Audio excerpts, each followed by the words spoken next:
Well, y'all, we finally made it out to Epcot's Flower and Garden Festival. So come along and watch me drink and eat and drink some more. First up is Farmer's Feast right behind the Creation Shop and Club Cool. We managed to grab the seared scallop right before the menu changed. It's been swapped out for a seared pork tenderloin I've heard good things about, but hopefully they bring this back next year.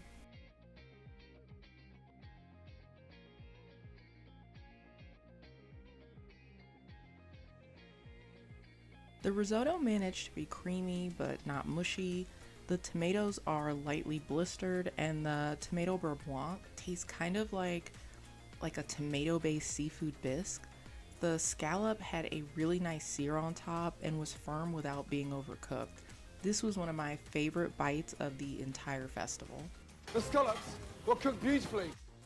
I love Epcot, and it's even more beautiful when they cover everything in flowers.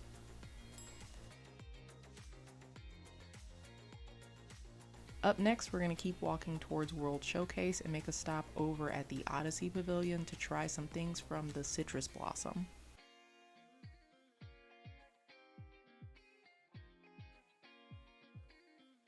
We grabbed the beer flight. We also ordered the orange sesame tempura shrimp with the orange chili sauce. I would skip the shrimp 100%. They're not crunchy at all and seem to have been sitting in this sauce for quite some time.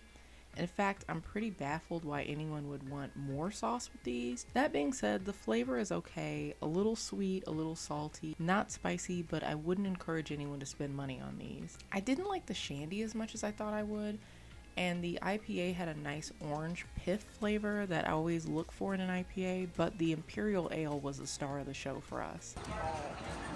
That tastes like rose. This is the winner. This is the winner of the day. We actually liked the ale enough that we went back later and got the full-size version and decided to try the lemon meringue pie. When I was a kid, my mom would always make the best lemon meringue pie, so I can be a little picky. I kind of felt bad cutting into this because it is really pretty with the edible flower on top. This looks like some kind of candied orange that's not mentioned in the description. Right away, I had to give this meringue a little side eye because it is suspiciously sticky. This is not meringue at all. This has to be some kind of toasted marshmallow fluff. The crust is good, the curd has a nice tart lemon flavor, but it's really ruined by the overly sweet marshmallow topping. Do you guys head towards Mexico or Canada when you come? I think I usually drift towards Canada first, but I think we're going to start with Jardin de Fiestas over towards Mexico.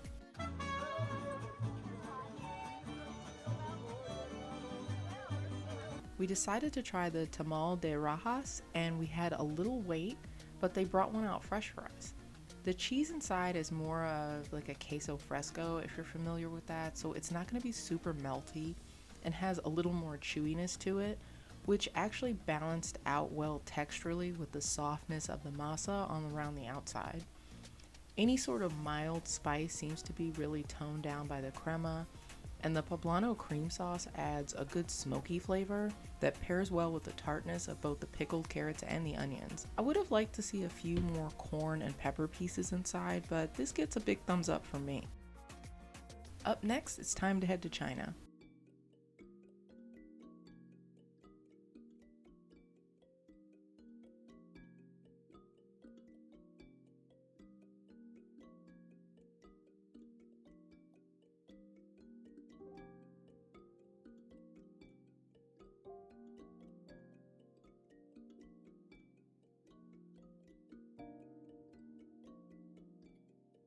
We got the spicy mala chicken skewer and the Brew Hub Honey Jasmine Lager Draft Beer.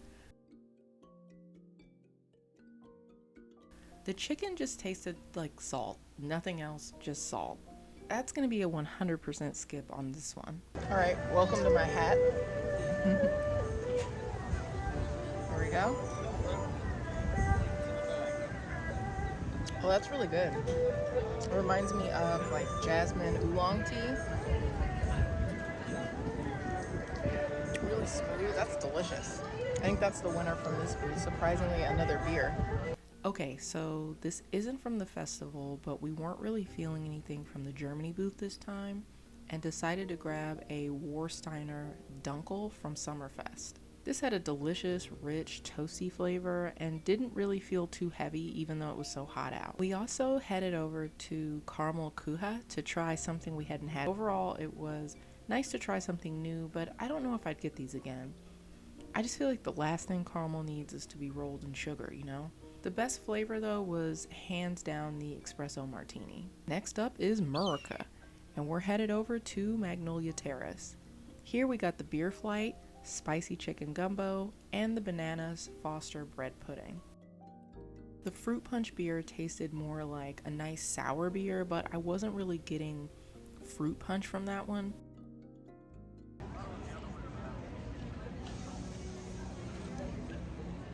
Okay.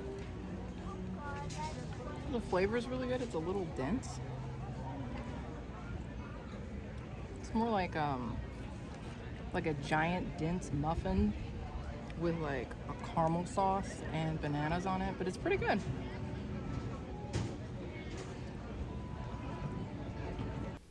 This reminds me of when you find some recipe online titled something like 3-ingredient banana healthy bread, and when you try it the texture is all weird. The flavor is nice, but I wouldn't recommend this based on the texture alone. The gumbo was tasty and even had a little kick, but the gumbo over at Port Orleans Riverside still beats this one for us. And the Weiss beer was good, but not a standout for me. Parish Brewing Co. Ghost in the Machine Double IPA out of Broussard, Louisiana. This is the winner of the day. It's real juicy and yummy. This is delicious. Yep. Next up, Japan.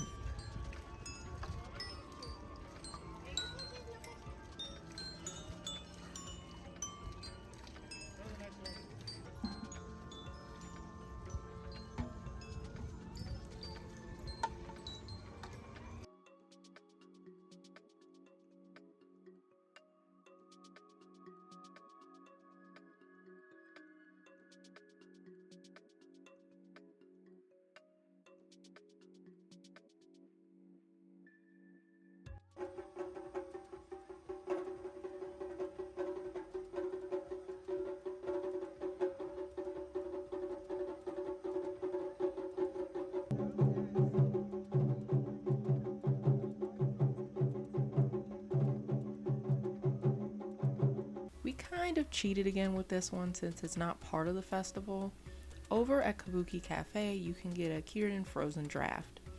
This had pretty much no flavor at all, but it's great on a hot day when you don't want anything sweet. We did stop over at Hanami to get the steamed bun and the Orange Blossom Brewing Co. Cherry Blossom Green Tea Pilsner.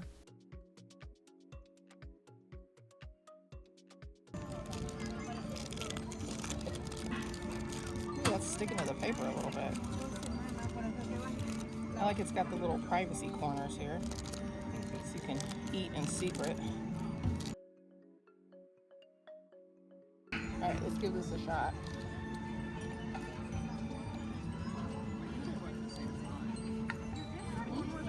You see some of the filling?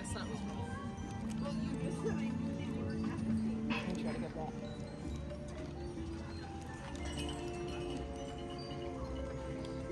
It's okay. The flavor's good, but I'm not crazy about the consistency of the middle.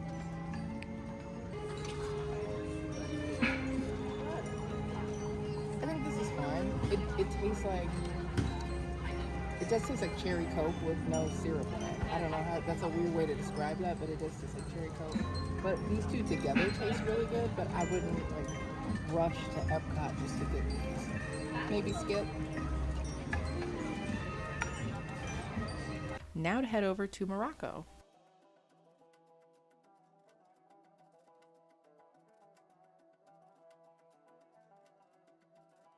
Over at Flavors of the Medina, we got the Mediterranean flatbread and the orange blossom saffron cake.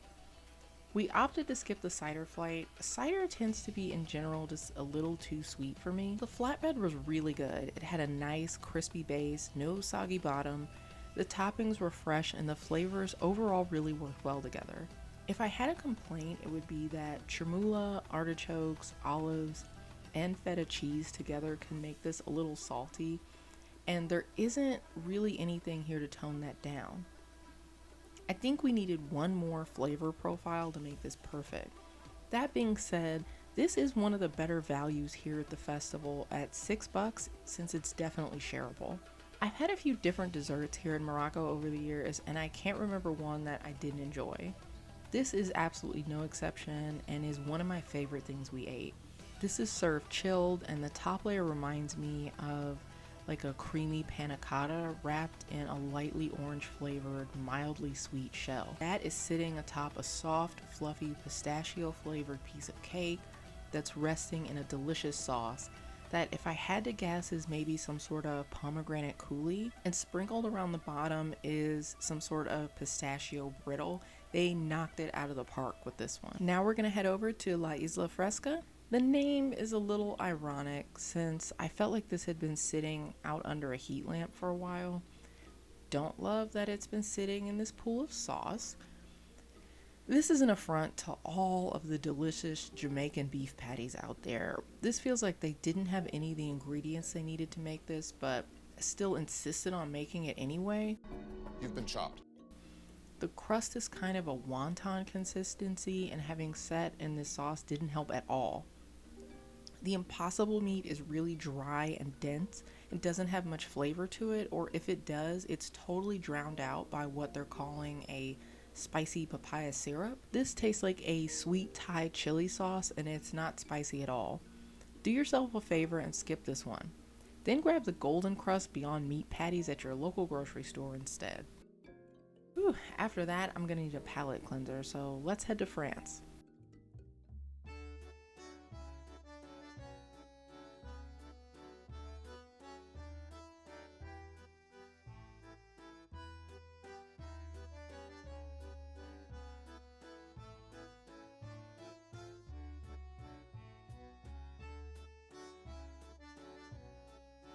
Over at Fleur de Lys, we had a, pardon my French, gâteau à crémeaux citron paired with the Kronenbourg Blanc 1664. The Kronenbourg was really light and effervescent, and the citrus flavor that came through really complemented the cake. They were out of knives, so we had to get a little creative here. You can probably see that the cake is a little more of a crumbly texture. On its own, may have been a little bit dry, but it's really helped out by the lemon filling on the inside and the berry compote. The lemon flavor is really bursting through in the filling and manages not to overwhelm the other flavors. It's supposed to also have a thyme-infused cream, but I'm not seeing that anywhere here, which is a shame because I really love herbal flavors, and I think that would have really elevated this. The little circles on the side over here are a lavender flavor syrup. Altogether though, it's a great bite, and I think this is worth a stop.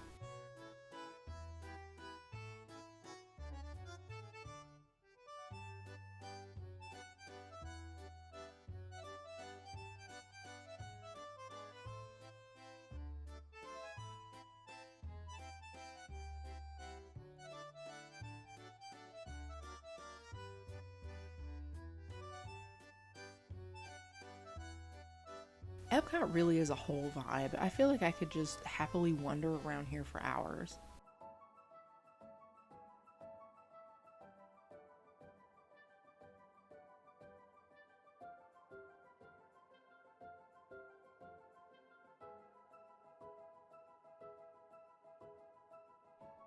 Next up is another cheat meal, meaning it's not part of the festival.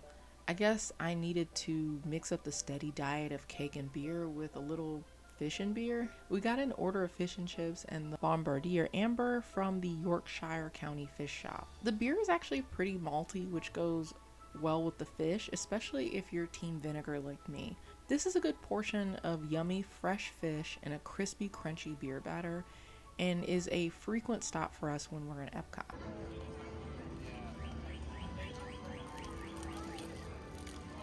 Oh, look how crispy that is.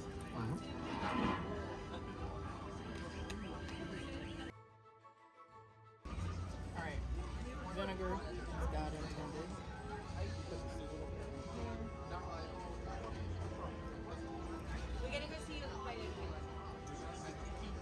really crispy and crunchy. This is delicious. Back to the festivities and the cake and beer trend. As we went around World Showcase, sometimes that's just what seemed the most interesting or different, so that's kind of just what we ended up noshing on. Over near Canada at the Northern Bloom booth, we got the chocolate maple whiskey cake and the beer flight. We found all three beers to be really light and refreshing, but the blonde ale just didn't stand out as much as the other two.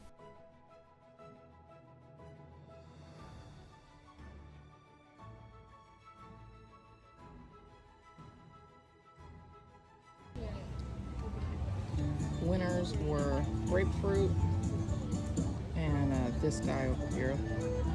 So grapefruit, pale ale. We are back to the great knife shortage of 2024 apparently, so we'll have to double fork it again. This cake is more on the fudgy side than it is crumbly. The maple flavor is very subtle and it's mostly focused in the cream in the center. The cream is kind of a Bavarian cream consistency. The chocolate on top tastes more like a chocolate ganache to me, and I think that's where I'm getting that little hint of whiskey flavor. Altogether, this is a thumbs up for me and manages to be tasty without being cloyingly sweet. Next up is the Honey Bee-stro, right behind the port of entry. Is that a hidden Mickey I spy? This is the chicken and waffles. The waffle is more of a cornbread consistency, and there's little pieces of what look like jalapenos and cornbread mixed throughout. The spicy honey wasn't really spicy, so don't let that turn you away if you want to try this. The honey butter was nice, but overall this could have benefited from actually being crispy and crunchy. Because they seem to want to batch these and let them sit for a little bit, you lose a lot of the textural depth that this dish really needed. Florida Fresh is up next, and you know I can't pass up on lobster. The price for this kind of made me question my life choices, but I had to give it a shot for science.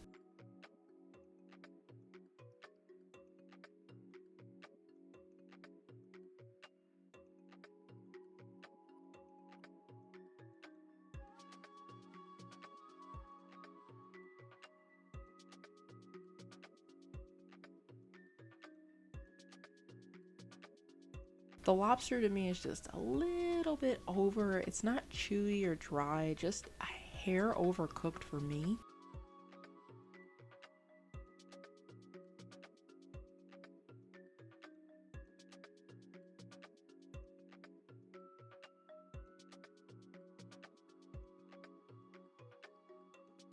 I feel like if this was a group project, the key lime butter just put its name on it. It isn't really pulling its weight here. I like that this is an option and I think it's a good idea, but it just feels a little lacking in execution for me. So here's the part where I'm gonna pretend I can time travel and give past me a little advice for visiting Epcot and going to the festival. First of all, it's hot, like way hot, and staying hydrated is really important. But what I didn't realize is that since a lot of the booths are outdoor kitchens and not full kitchens, they don't have water to give out. Sure, you can pay for water, but that really cuts into your cake and beer budget, you know? Sunshine Seasons in the Land Pavilion is a good place to get large free cups of ice water and cool down in the AC for a bit. After hours walking around in the sun, hydrating and looking at sea life is a really good break.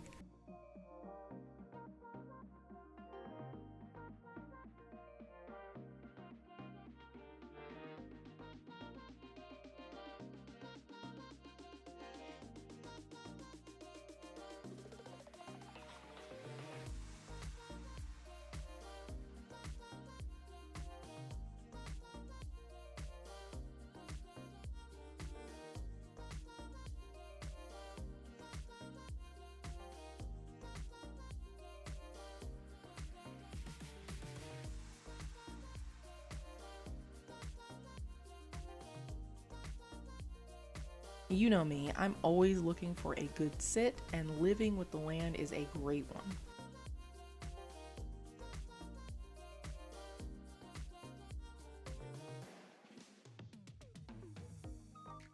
Journey of Water is a fun way to cool off too, but it can get really crowded, and I was a little surprised that it wasn't as shady as I hoped it would be.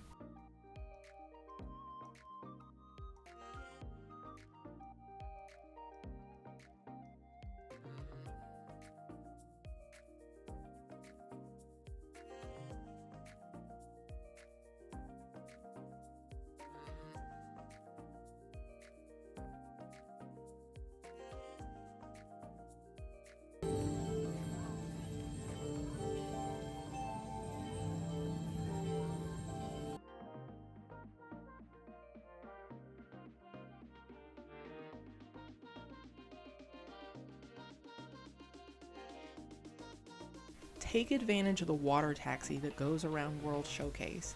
You're going to be doing a lot of walking in general, and this really comes in handy, and it's kind of like its own little ride. And lastly, I think most of the items we tried where I had some sort of negative feedback were items that had been sitting out and or were swimming in some sort of sauce. So I would tell you to go see if anything is sitting out before you get in line and order. I wish they wouldn't do that, especially if there isn't a long line. I think most of us would be willing to wait a few extra minutes for something freshly prepared. Overall, I enjoyed a lot of what we ate, and I think if you visit Flower & Garden, you will too. As always, I hope this was helpful, especially if you're planning a trip to Epcot while the festival is going on. I'll see you guys in the next one. Go forth, be kind, be creative.